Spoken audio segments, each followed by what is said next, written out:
The Law of One, session 18. In this session, they talk about Aleister Crowley, karma and forgiveness, as well as more on Yahweh. Coming back to Yahweh, they spoke about Yahweh in session 16, but it sounded to me in that session as though there was kind of a negative influence around Yahweh. So I went back after working through this session 18, and learning that they now speak of Yahweh in a positive light as being a part of the Confederation. We'll come to this a little later. I went back to session 16 and tried to understand if I misinterpreted something. I copied that whole section of the conversation, popped it into ChatGPT and asked ChatGPT if it could try to understand this, specifically whether Ra was saying Yahweh was a negative entity or not. And even ChatGPT couldn't give a straightforward answer. So if you want to check out session 16, the sessions are available for free on the LL Research website, so you can have a look at that. And maybe compare to what they're saying in session 18, if you can come up with something that makes sense to you, and why the two sessions sound so different, though the questioner doesn't seem confused, then please feel free to pop that in the message box. I just thought it was, not in the message box, in the comments.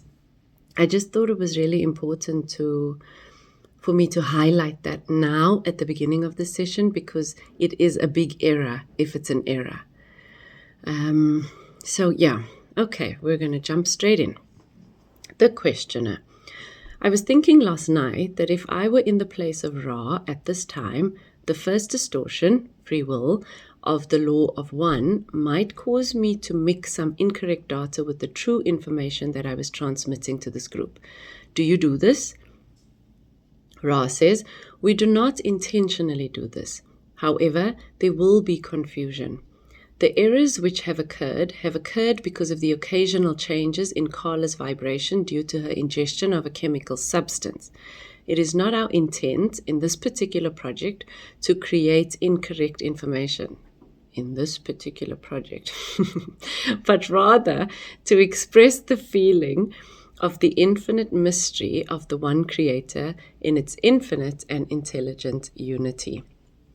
The questioner, can you tell me what the chemical substance is that was ingested that caused poor contact? Ra, it's LSD.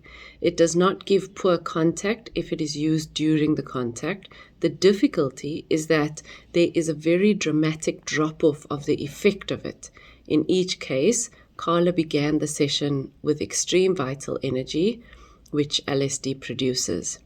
However, during the session, at the point where it wears off and can't amplify her vital energy anymore, the connection becomes spotty, especially as Carla relies on her own energy again, which in this case was very low. We'd need to abruptly cut off contact to nurture her. For this reason, LSD can be both helpful and harmful. And then the questioner, are there any foods that are helpful or harmful that the instrument might eat? Ra, Carla should focus on a diet rich in grains and vegetables, with occasional meat consumption to support her physical health and vital energy. However, this dietary advice is considered secondary to the importance of maintaining a positive attitude, which Carla possesses in abundance. The combination of proper nutrition and a positive mindset is seen as essential to reduce her tendencies toward ill health and enhance her overall well-being. In my Art of Flow program, we start the first 6 weeks off by basically getting things moving and growing awareness, kind of starting to move that energy, starting to release some stuff, starting to become more aware of the self. In the second phase of the program, we go deeper into kind of making friends with those shadow aspects and integrating, all the parts that we would rather not have. In the third phase, they get dunked into ice baths. They've got to sit for longer meditations.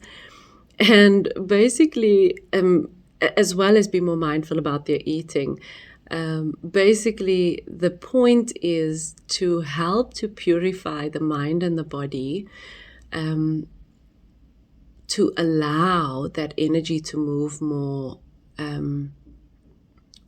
or without as much restriction as it would in a polluted is a horrible word, not polluted body and mind. A body and a mind that is in an energy field that is filled with harmful, contracted, stagnant energy and stuffs. And so we use a number of different tools to help to do that. In the fourth phase, the fourth phase is really moving into a whole new program, which is called purification. We then start with seriously observing what we consume in terms of food, what we watch, what we listen to online, what we're reading, who we're speaking with. It becomes quite a bit more strict in this regard and requires more discipline. But it's with this purpose that the questioner is asking. Even though Ra doesn't place as much emphasis on food, I can tell you from going through my own first awakening that I was not eating in any special way. All I was doing was observing my thoughts, questioning them, choosing other thoughts, not identifying with them, shifting and collapsing all those beliefs, meditating, becoming aware, and then some breath work thrown in there that kind of blasted the doors open. My diet only changed later. I only started cold exposure much later because I found it helped with my energy. It helped with clarity of mind. All of these other factors were helpful, but they were not primary. The mind was the most important thing to work on. But I have seen the people go through my programs, in one way and come out completely transformed on the other side, especially after applying them in this way where you don't feel stressed about having to do everything at the same time. It's kind of building it up gradually. But it really does help, the shifting of the diet, the cold exposure, all of these other tools. But they are secondary. He goes on to say, the combination of proper nutrition and a positive mind is seen as essential to reduce her tendencies toward ill health and enhance her overall well-being. The questioner, thank you. I have a question here from Jim that I will read verbatim. Much of the mystic tradition of seeking on earth holds that belief that the individual self must be erased or obliterated, and the material world ignored for an entity to reach nirvana, as it's called, or enlightenment. What is the proper role of the individual self and its worldly activities in aiding an entity to grow more into the law of one? I think that the way Ra answers here is more toward a third density being that is not of a higher consciousness, like a higher density that, for example, a wanderer that's come to help. Because I think that he talks about not squashing desires. And I'm not saying we should squash desires, but I am saying that sometimes people feel ready to let go of, more of the material focus of their reality. And though it is still difficult to do so, the discipline is something that feels almost natural. Because I remember this with me. I had no understanding of this stuff.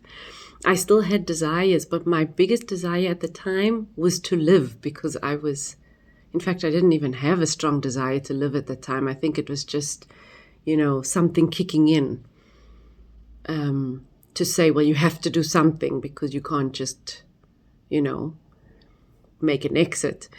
And so that discipline kind of came naturally. It wasn't forced. With my diet changing, it didn't remain the way that it changed to at the time. It's fluctuated quite a bit over the years. That also, it required discipline, but the benefits at the end of it was so worth the discipline. And I promise you, me talking about discipline is not something you hear often, because I think sometimes discipline can be a really harmful thing with regard to removing the joy and the experience or the reason for being here. You know what I mean? Enjoying the experience of being human, where we're so disciplined that we can't crack a smile, we can't play, we can't take a trip to the beach and enjoy the day and the sunny weather, because there are things that must be done on this hour. So I think it's something to be carefully navigated. Continuing on, Ra answers, the proper role of the entity in third density is to experience all the things it desires, to then analyze, understand, and accept these experiences, taking the love light from them. The goal is not to reject or overcome desires, but to integrate and learn from them. I had a strong desire to eat healthfully. I had a strong desire to not suffer. That was the desire. It was a strong desire to not suffer anymore. And so the discipline kind of came in through that. Ra, as a person examines their desires, their focus changes. Over time, these desires shift and become more aligned with love and light, especially as the person learns from and integrates their experiences. This sounds really natural. I think maybe for wanderers or for light, I forget the term, light bringers. People who bring the light workers, there we go. For light workers in any higher dimensional or density being, maybe they get to this point faster, kind of moving through all the human stuff, some of them never having those lights turned off. For me, I didn't come in with memories. I don't know how it was for you or how it is for you, but I'm still curious and questioning who the heck I am. But once the lights did turn on, the desire is just toward this. All the human stuff now and again kind of takes over, but it's never for long. It pops in, and then you remember that, that way, that's the way that I was going. That's the way I really desire to go. And then you drop the toy that you're playing with and you continue on your way, Anyway, we have found it to be extremely inappropriate to encourage anyone to overcome any desires, except to suggest playing some of them out in your imagination rather than carrying them out in the physical plane, especially if those desires are not aligned with the law of one. This preserves the primal distortion of free will. Great idea. Go into your imagination. Go to the mirror and say the things you need to say. Do the things you need to do in your imagination, and don't cause harm to any beings in the physical. The reason it is unwise to overcome is that overcoming is an unbalanced action, creating difficulties in balancing in the time-space continuum.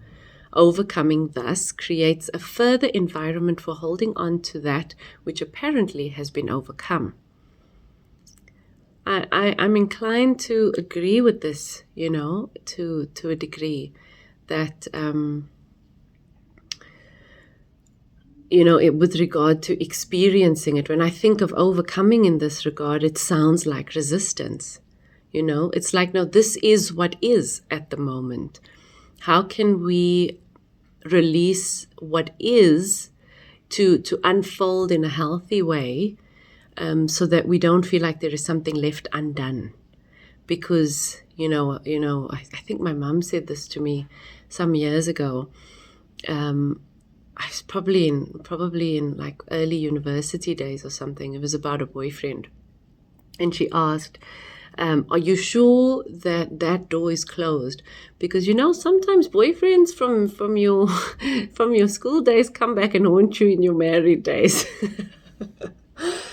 And it's like, if something is not finished, then overcoming it is resistance to your current state of being rather than a natural progression toward evolution. It is a shortcut to simply ignore or overcome any desire. Shortcut to ignore or overcome. I actually just made a video about this today and posted it earlier. Well, not today because this will be released tomorrow. So yesterday for you guys. About the divine counterpart twin flame journey, and how the more I try to kind of like get over it, let go of it, overcome it, the more resistance and suffering is created, and the more I feel like something is pulling me back in that I have no idea or control over. But the more I surrender to it, the more my heart opens. Even though it's opening from an ego perspective in a direction that I would rather not have it opening in from an ego perspective, it is opening for all beings. It is opening for myself. It is opening for life. It is opening. And with that opening is coming all these amazing experiences of who I am beyond the physical. So, ignoring or overcoming haunts you in a different way, even if not now, it's going to come back in some other way, in some other person, as they say. It must instead be understood and accepted. This takes patience and experience, which can be analyzed with care, with compassion for self and for the other self. Questioner. Basically, I would say that to infringe on the free will of another entity would be the basic thing never to do under the law of one. Can you state any other breaking of the law of one that is than this basic rule?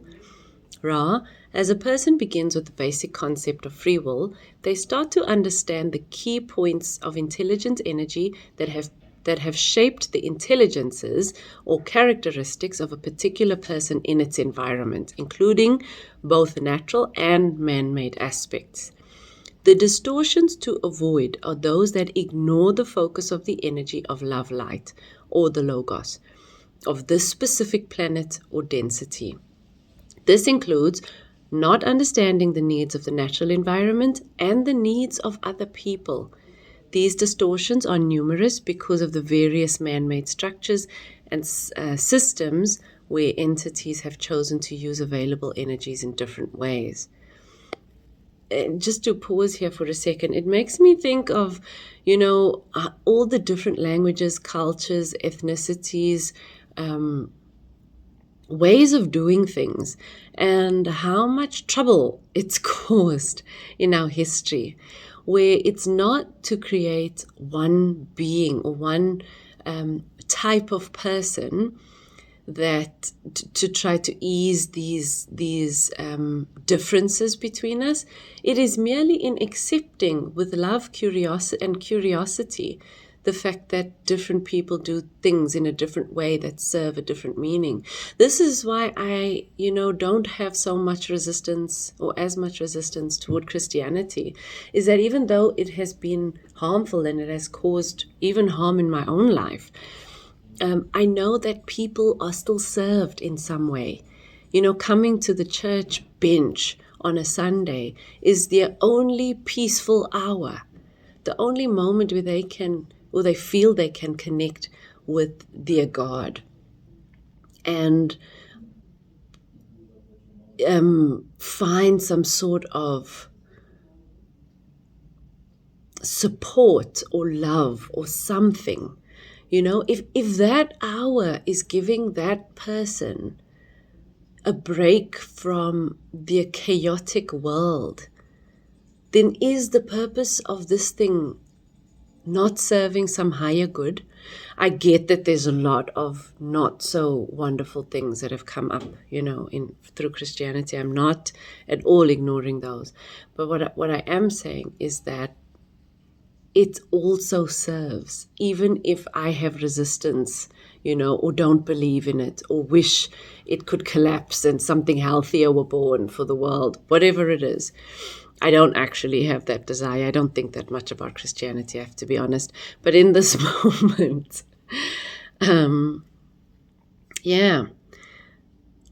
I tend to bring my awareness to how has it helped? How is it helping? Okay, Ra goes on to say thus, what might be improper for one person can be proper for another.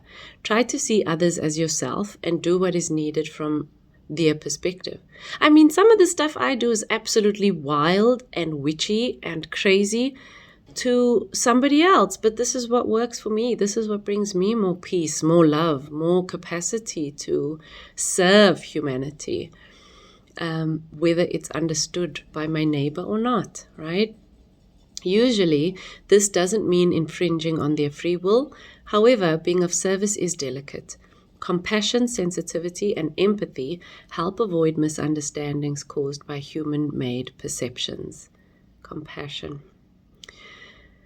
In society, people don't need to be overly cautious because it's their right and responsibility to act according to their free will to help the social group.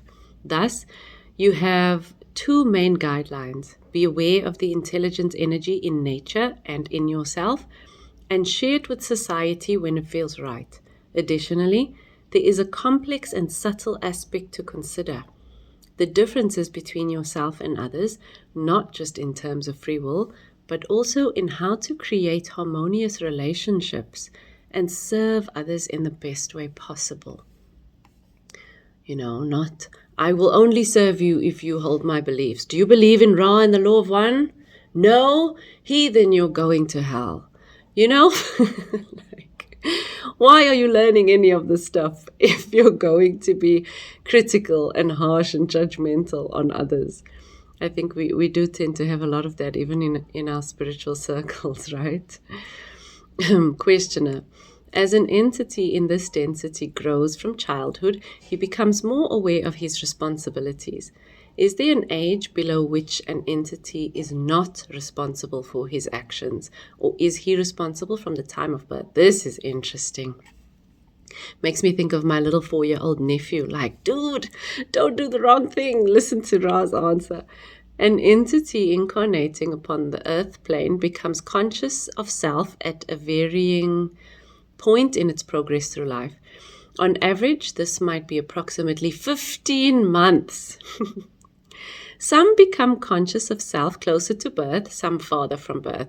Responsibility applies to the past actions from this point in self-awareness. So, meaning you are accountable for those actions, past this point of self-awareness. As you learn and grow, you should understand and resolve these distortions. Jesus, having injured somebody to the point of death in his childhood years, still had to work on resolving that karmically. And that was eventually dissolved, as Ra explained, in his adult years. But even as a child, you are still held responsible for the things that you do. And so I guess taking your adult years to balance these distortions. Questioner. Then an entity, say 4 years old, would be totally responsible for any actions that were against or inharmonious with the law of one. Is this correct? Ra, this is correct. It may be noted that your society has arranged that young children are to be provided with guides in the physical, thus being able to learn quickly what is in harmony with the law of one. Questioner. Who are these guides? Ra, these guides are what you would call parents, teachers, and friends. Questioner. I see. The entity Aleister Crowley wrote, "Do what thou willst is the whole of the law. He was obviously in understanding to some extent of the law of one. Where is this entity now? Ra. He is within your inner planes in a healing process. Questioner. Did this entity then, even though he intellectually understood the law of one, misuse it and therefore have to go through this healing process? Ra. This entity became overstimulated with the true nature of things. This overstimulation resulted in behavior that was beyond his conscious control. He thus, in many attempts to go through the process of balancing, as we have described, the various energy centers, beginning with the red ray and moving upward, became somewhat overly impressed or caught up in this process and became alienated from other selves. This entity was positive. However, its journey was difficult due to the inability to use, synthesize, and harmonize the understandings of the desires of self so that it might have shared in full compassion with other selves. This entity thus became very unhealthy in a spiritual complex manner, and it is necessary for those with this type of distortion toward inner pain to be nurtured in the inner planes until such an entity is capable of viewing the experiences again with the lack of distortion towards pain. I don't know enough about Aleister Crowley. Whenever I hear this name, I think about the dark occult. But maybe it's my limited understanding or the stuff that I've seen that hasn't had an understanding of who he was and what he did. But nonetheless, I do have more of a curiosity about his life and the stuff that he produced. The questioner, you stated yesterday that forgiveness is the eradicator of karma. I am assuming that balanced forgiveness for the full eradication of karma would require forgiveness not only of other selves, but forgiveness of self. Am I correct? Ra, you are correct.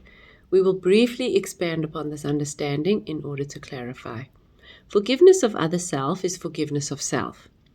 An understanding of this insists upon full forgiveness upon the conscious level of self and other self, for they are one. A full forgiveness is thus impossible without the inclusion of self. Wise. Questioner. You mentioned that there were a number of confederations. Do all serve the infinite creator in basically the same way? Or do some specialize in some particular types of service? Ra, all serve the one creator. There is nothing else to serve, for the creator is all that there is. It is impossible not to serve the creator. There are simply various distortions of this service. As in the confederation, which works with your people, each confederation is a group of specialized individual social memory complexes, each doing that which it expresses to bring into manifestation. So whatever they feel, whatever they desire, they do that. Questioner, can you tell me how Yahweh communicated to Earth's people? Ra, this is a somewhat complex question. The first communication was genetic. The second communication was the walking among your peoples to produce further genetic changes in consciousness. The third was a series of dialogues with chosen channels. Questioner, can you tell me what these genetic changes were and how they were brought about? Ra, some of these genetic changes were through a cloning process. Thus, entities incarnated in the image of the Yahweh entities. The second was a contact of a sexual nature, changing the human through the natural means of the patterns of reproduction devised by the intelligent energy of your physical complex. Questioner, can you tell me Yahweh's purpose in making the genetic sexual changes? Ra, the purpose 75,000 years ago, as you measure time, of the changes subsequent to that time were of one purpose only, that to express in the mind-body complex those characteristics which would lead to further and more speedy development of the spiritual complex. Questioner, how did these characteristics go about leading to the more spiritual development? Ra, The characteristics which were encouraged included sensitivity of all the physical senses to sharpen the experiences and the strengthening of the mind complex in order to promote the ability to analyze these experiences. You know, the reason that we do cold exposure, that I do cold exposure with my groups, is to help to focus the mind. It's because when you're in an uncomfortable situation, you kind of forget about your body. It's just like I'm feeling discomfort and I want to get away from that. Survival thing kicks in. I want to get away from it. But when you can sit in ice water and calm your heart rate and calm your body, you are so much more attuned with your breath, with your body, than you otherwise would be. So the cold exposure becomes a training of the mind. You know, though there are physical benefits as well, that's not the primary reason that I use them or use it. The main reason is to train the mind, to sharpen the mind, to become more aware of the body, and then to go into deeper layers of the body and eventually of the emotional body, you know, and of the thoughts. And what the thoughts bring up is when you're having an emotional reaction, can you wake up in that moment? In other words, become aware of what's going on in your body as a chemical reaction to your thoughts. So yeah, sharpening the experience. Use cold exposure if you'd like to evolve more rapidly. The questioner: when did Yahweh act to perform the genetic changes that Yahweh performed? Ra, the Yahweh group, worked with those from Mars 75,000 years ago in what you would call the cloning process. There are differences, but they lie in the future of your time-space continuum, and we cannot break the free will law of confusion. I don't know why in the future. I guess we'll hear more about that later. Also, we'll hear more about, hopefully we'll hear or gain some more clarity on Yahweh as we go in further sessions. Let me continue. 3,600 years ago was the second of the attempts by the Orion group during this cultural complex. This was a series of encounters in which the ones called Anak, I don't know if they mean, if it's the same as, yeah, I don't know. Okay, let me not make a guess. Were impregnated with the new genetic coding by your physical means so that the organisms would be larger and stronger. Questioner: why did they want larger and stronger organisms? Ra, Yahweh tried to help people understand the law of one by creating advanced humans, but the experiment failed. Instead of embracing unity, people felt superior to others, which is a service to self attitude. That's spiritual ego, guys. Anybody who's gone through a spiritual awakening, I think you know what I'm talking about, unless you're at the early stages of it and you haven't quite met your spiritual ego yet. I met mine when I went to a farewell party at a bar with a couple of friends who were all leaving, 3 of them at the same time. And I hadn't been drinking for a long time, so I couldn't drink much at the time. So I had just 2 like apple ciders. And I met this spiritual ego, massive ego that knew all the things, that knew better than anybody at the table. I can laugh about it now, but I was highly embarrassed at the time. But what I can say is that when you do, and if you have met yours, and if you are building a relationship, it's just, don't be hard. The same way you wouldn't be hard on like the human ego stuff. Don't be hard on the spiritual ego stuff, because then you're just creating another layer of resistance and more stuff that you don't like about yourself that you need to kind of overcome. So, yeah, I think life humbled me. Questioner: do you mean that the Orion group produced this larger body complex to create an elite so that the law of one could be applied in what we call the negative sense? Ra, this is incorrect. The entities of Yahweh were responsible for this procedure in isolated cases as experiments in combating the Orion group. However, the Orion group were able to use this distortion of mind-body complex to inculcate the thoughts of the elite rather than concentrations upon the learning, teaching of oneness. They got bowled over. The questioner, well, was Yahweh then of the Confederation? Ra, Yahweh was of the Confederation, but was mistaken in its attempts to aid. So, again, this just feels vastly different than the information in session 16, unless I couldn't understand it and ChatGPT couldn't understand it.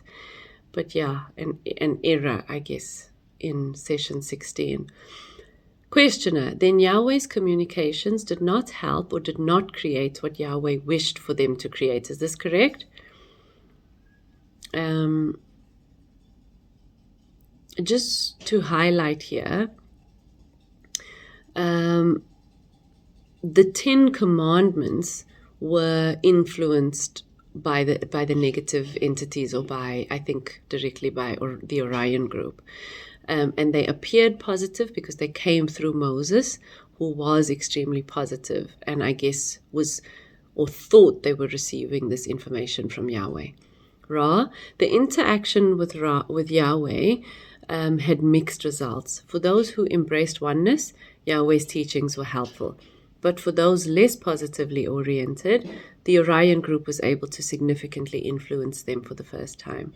This is also why I say to my clients, especially once they start getting into deeper spiritual work on your healing your perceptions and your injuries mentally and emotionally from the past, because you never know what you're bringing through as long as you have, these lenses that you're looking at things through. Though there may be a lot of useful information that feels really clean and clear, it's still the best practice to keep doing your purification processes, keep healing, keep questioning the truth of the thoughts. Just keep doing the work so that you don't accidentally bring through the 10 commandments from the Orion group. Anyway, the questioner. Can you tell me specifically what allowed the most serious of these inroads to be made by the Orion group? Ra, this will be the final question. Specifically, those who are strong, intelligent, etc., have a temptation to feel different from those who are less intelligent and less strong. This is a distorted perception of oneness with other selves. Continuing, it allowed the Orion group to form the concept of the holy war, as you may call it. Do you see the destruction of this? This is a seriously distorted perception, Ra's words, not mine. There were many of these wars of a destructive nature.